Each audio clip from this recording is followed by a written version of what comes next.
à un moment où enfin les personnes qui ont été victimes d'inceste osent prendre la parole, sortent un peu du poids de la honte et du poids du silence, de dire on va donner simultanément la parole aux agresseurs. C'est dur, c'est tabou, est-ce que c'est même pertinent? Donc on en parle évidemment. J'avais 6 ans, j'avais 7 ans, j'avais 8 ans. De mes 6 à 12 ans, de mes 7 à 9 ans. Une fille sur 5, un garçon sur 13 qui sont victimes de violences sexuelles dans l'enfance, dont la moitié ont été victimes d'inceste, de violences sexuelles incestueuses. Mon frère, mon oncle, mes oncles, mon cousin, ma grande-tante, mon grand-père, mon beau-père. Héloïse de Neuville fait partie de la cellule enquête du journal La Croix. Début janvier, la publication du livre de Camille Kouchner, La Familia Grande, a entraîné la libération de la parole de nombreuses victimes d'inceste. Héloïse de Neuville et ses collègues ont alors décidé de consacrer un dossier à ces drames familiaux. Au cours de ses recherches, elle a réalisé que pour briser le silence autour de l'inceste, elle devait, en plus de recueillir la parole des victimes, interroger des agresseurs. Dans ce podcast, un journaliste de La Croix raconte les coulisses d'un reportage, d'une enquête ou d'une rencontre. Ce qui s'est passé avant, comment il l'a vécu et comment l'histoire se poursuit. Vous écoutez la 4e saison de L'Envers du récit. Je m'appelle Héloïse de Neuville, je suis journaliste à La Croix et aujourd'hui je vais vous parler d'une enquête parue mi-mars sur les auteurs d'inceste. L'inceste, c'est l'un des premiers dossiers de la cellule enquête et long récit dont je fais partie. Quand on commence à travailler sur le sujet, on est à peu près 1 mois après la parution du livre de Camille Kouchner, La Familia Grande. Le sujet est absolument partout. Il y a une explosion des témoignages, il y a le hashtag #MeTooInceste sur Twitter. Il y a des témoignages qui fleurissent sur les réseaux sociaux, dans les articles de presse. Et nous, à La Croix, en fait, on veut évidemment accompagner, rendre compte de ce mouvement de libération de la parole des victimes. Mais on veut aussi essayer d'aller plus loin. En fait, on se réunit en équipe, on travaille avec le service France. Et on veut essayer de capter un peu les racines de ce phénomène massif de société. On parle de 2 enfants par classe qui seraient victimes d'inceste. Et on veut essayer de comprendre avec une série de papiers, d'articles, ce qui empêche les victimes de parler d'une part, mais ce qui permet aussi aux agressions de se perpétuer. Alors évidemment, on est un peu impressionné par le sujet. Ce qu'on va faire dans un premier temps, c'est qu'on va rencontrer des spécialistes de la question. On va les faire venir à la rédaction. Donc voilà, on est en plein confinement, les cafés sont fermés, les restaurants sont fermés. Donc on les fait venir à La Croix. Ils arrivent un peu en délégation et puis on les bombarde de questions en fait. Quoi, pourquoi, comment c'est possible, qui sont les victimes, pourquoi elles parlent pas, qui sont les agresseurs, que font les juges. Et puis, petit à petit, voilà, on fait des longs entretiens avec des psys, un magistrat, des personnes qui prennent en charge les victimes aussi dans les structures hospitalières. Et en fait, très vite, le sujet des agresseurs incestueux va s'imposer. Pour plusieurs raisons. D'abord parce que quand on s'intéresse un peu à l'inceste, ce qui saute aux yeux, c'est que c'est vraiment ce qu'on appelle un crime intergénérationnel, transgénérationnel. En fait, c'est un crime qui se répète dans une famille de génération en génération. Ensuite, ce que nous expliquent les spécialistes qu'on va rencontrer, c'est que 1/3 à 40% des agresseurs ont eux-mêmes été agressés. Donc, c'est quand même un énorme sujet. Et puis, voilà, c'est ces psys qu'on rencontre nous parlent de cet angle mort et nous encouragent à parler des auteurs d'inceste en disant c'est important, si on les prend pas en charge, ça se répète. Et puis, ce ne sont pas des monstres, en fait. Les crimes sont monstrueux. Ça, il y a évidemment un consensus sur les effets dévastateurs. En revanche, on parle d'1/3 de grands pervers qu'il est difficile de prendre en charge. Mais pour le reste, on peut travailler avec eux. On peut empêcher la récidive. Et surtout, on peut envisager que le crime ne se produise pas si on arrive en amont à briser un peu un tabou et à les prendre en charge quand eux ressentent ces pulsions de passage à l'acte. Alors évidemment, on réfléchit, on se dit, mais leur donner la parole, pourquoi faire ? Est-ce que c'est pas complaisant ? Est-ce qu'on va pas froisser les victimes ? C'est un peu discordant avec ce à quoi on assiste en fait. C'est-à-dire que à un moment où enfin les personnes qui ont été victimes d'inceste osent prendre la parole, sortent un peu du poids de la honte et du poids du silence, de dire on va donner simultanément la parole aux agresseurs. C'est dur, c'est tabou, est-ce que c'est même pertinent? Donc on en parle évidemment. Alors moi, en tant que journaliste, il faut que j'opère vraiment un changement de paradigme, parce que jusque-là, en fait, j'ai rencontré beaucoup de victimes avec mon collègue Pierre Sautreuil. On a entamé, si je puis dire, un marathon partout en France où on a rencontré énormément de personnes qui ont été victimes d'inceste. On a envie de se mettre dans leur peau, de comprendre leurs blessures, de comprendre pourquoi elles n'ont pas parlé. Donc c'est évidemment des entretiens très lourds, on rentre en empathie. Et là, tout d'un coup, il faut que je change un peu d'état d'esprit et que j'aille voir en fait les monstres dont nous ont parlé ces victimes-là. Il faut que je prenne mon courage à deux mains. Là, je suis sur une ligne de crête en fait, dans le sens où il faut que je me dise, tenter d'expliquer, c'est pas tenter d'excuser.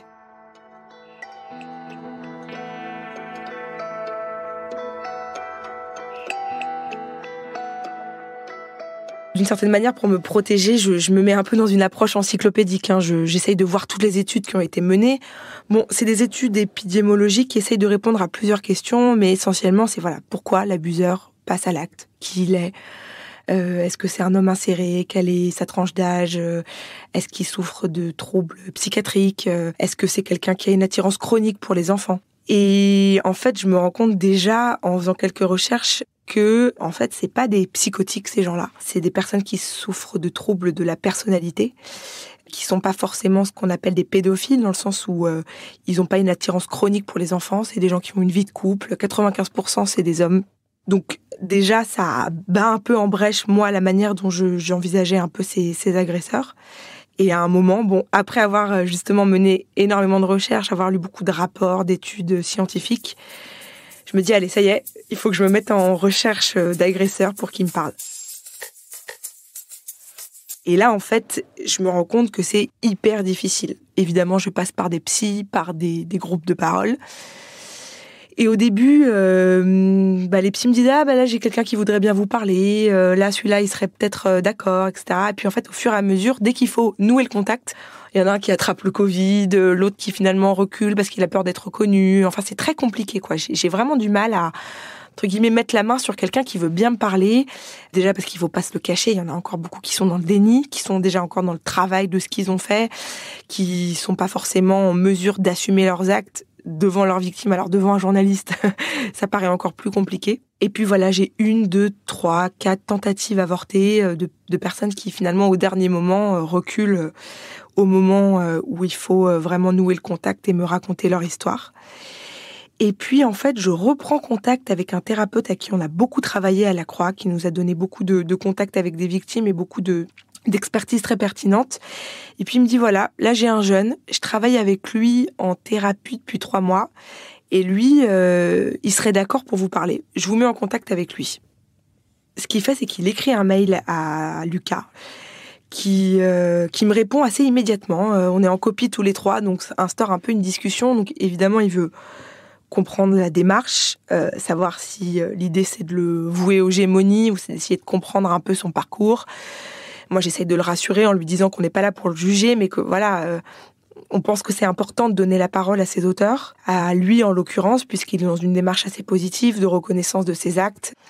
Donc on échange d'abord plusieurs mails avec le thérapeute en copie.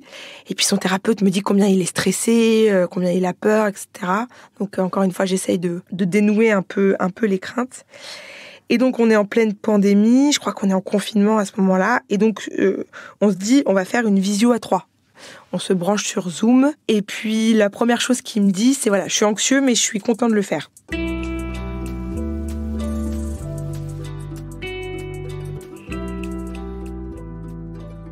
Et alors, ce qui me frappe, d'abord, c'est que c'est un jeune d'environ mon âge, 28 ans. Et puis, vraiment, ce qui est impressionnant pour moi, c'est que c'est quelqu'un qui pourrait faire partie de mon cercle familial, amical, quoi. C'est un jeune qui s'exprime bien, qui a grandi en région parisienne, qui a fait des bonnes études. Je sens pas un hiatus, un décalage franc avec quelqu'un vers qui je pourrais pas me projeter, quoi. C'est quelqu'un de structuré qui s'exprime bien, encore une fois. Lui, donc, il vient d'entamer une thérapie 3 mois plus tôt. En fait, ce qu'il me raconte, c'est que de ses 11 ans à ses 18 ans, il a agressé sexuellement ses 2 petits frères. Il dit le mot viol, voilà. Il pose le mot viol. Il me dit que au début de son adolescence, il a entamé une spirale de jeux sexuels avec eux. Sans doute une première fois avec son premier petit frère, et puis il entraîne son deuxième petit frère là-dedans. Jusqu'à ses 25 ans, il me raconte que il a vécu comme avec un voile sur les yeux, et qu'à un moment, il a eu comme une explosion. Ses actes lui sont revenus en pleine figure. Et depuis, en fait, il est complètement rongé par ces agressions. Alors voilà, il y a aussi cette chose-là où lui fait très attention à pas se victimiser aussi pendant la conversation, ce qui est important pour moi, c'est-à-dire, voilà, il est rongé, mais il me dit à chaque fois, la victime, c'est mes frères et c'est pas moi. Mais il se trouve que aujourd'hui, je suis dans une démarche où j'ai envie de réparer. Et en fait, ce qu'il me raconte, il me dit tous les matins, tous les soirs, je me lève, je me couche en me disant que je suis un violeur et je veux que ça change, et je veux aussi surtout réparer les blessures que je vois chez mes frères. Au moment où je lui parle, il a parlé à son premier petit frère, qui est le frère dont il est le plus proche, pour lui dire, bah voilà, est-ce que tu te souviens de ce que je t'ai fait ? Est-ce que tu te rappelles ? Comment tu le vis ? Est-ce que tu te considères comme une victime ? Il me dit que c'est une conversation extrêmement intense, extrêmement émotionnelle, une conversation qui est dure à mener, parce que pour lui, c'était infranchissable. Ses parents sont pas au courant, ça a duré pendant des années, jusqu'à ses 18 ans. Et en fait, la conversation lui fait un bien fou à son frère, c'est ce qu'il me raconte. Et au moment donc où il me raconte ça, lui, son gros enjeu, c'est de pouvoir parler à son second petit frère. Son petit frère qui me raconte être plus solitaire, plus atteint, Il dit, je vois mon empreinte sur la vie de mon petit frère, et maintenant, il faut que je trouve le courage de lui parler à lui aussi, quoi.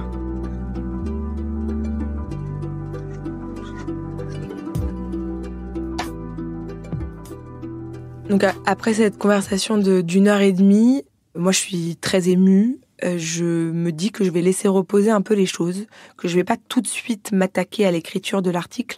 J'ai besoin un peu de laisser décanter pour pas être prise dans l'émotion, et essayer d'écrire quelque chose de structuré, et surtout de faire quelque chose de pertinent de ce témoignage, c'est-à-dire à la fois pas lui donner valeur d'exemple absolu des auteurs d'inceste, parce qu'il y en a aussi beaucoup qui sont pas du tout dans la reconnaissance de leurs actes, donc j'ai pas envie de donner un modèle universellement positif des agresseurs.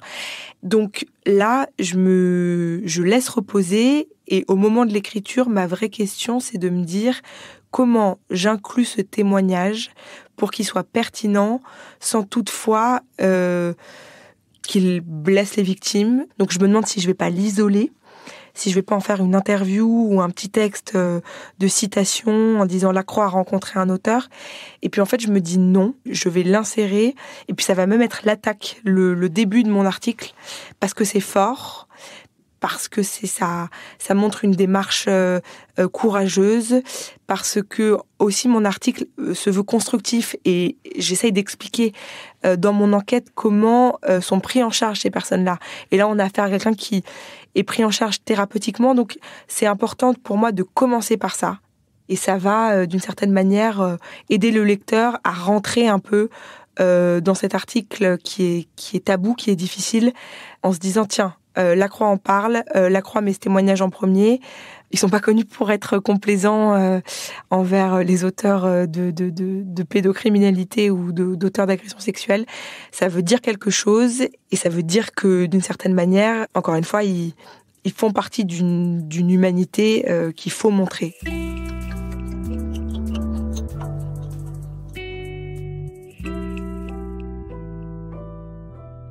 Quand l'article paraît, évidemment, je l'envoie à Lucas. Je suis curieuse d'avoir son retour. Ce qui me parvient dans son mail, c'est qu'il est content, qu'il y ait un article, il me dit sans jugement, qui pourra peut-être empêcher la récidive ou le passage à l'acte dans certaines familles.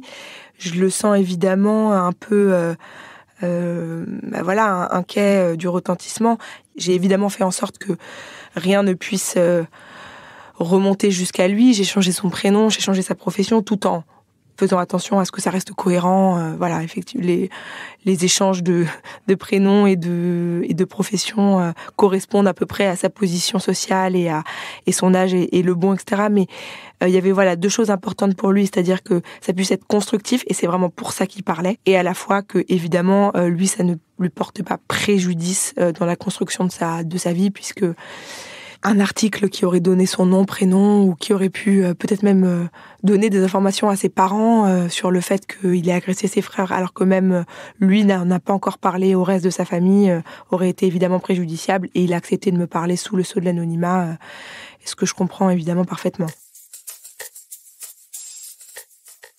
Il y a quelques jours, j'ai repris contact avec Lucas, parce qu'au moment où je lui parlais, il me disait qu'il avait encore son deuxième frère à qui il n'avait pas parlé. Et donc je lui ai envoyé un petit mail, parce qu'on a toujours correspondu par mail, et je lui ai dit je me souviens qu'au moment où on discutait, la chose que vous appréhendiez le plus, c'était de parler à votre second frère, que vous trouviez le plus abîmé par les actes qu'il avait subis. Est-ce que vous avez pu le faire ? Comment ça s'est passé ?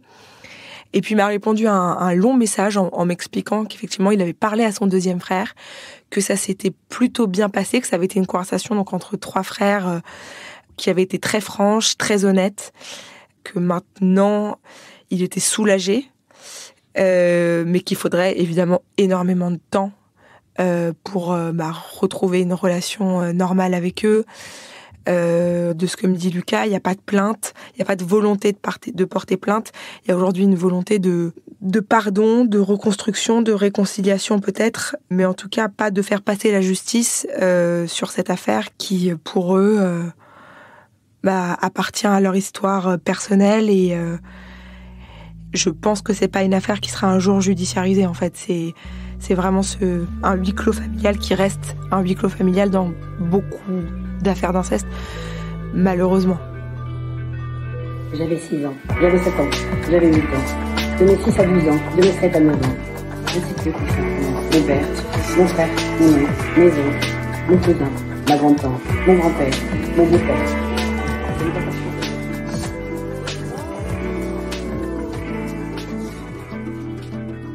L'enquête d'Héloïse de Neuville, ainsi que le dossier de la Croix sur l'inceste, sont à retrouver sur le site et l'appli La Croix. Le lien est dans le texte de description qui accompagne ce podcast. L'envers du récit est une série originale du quotidien La Croix.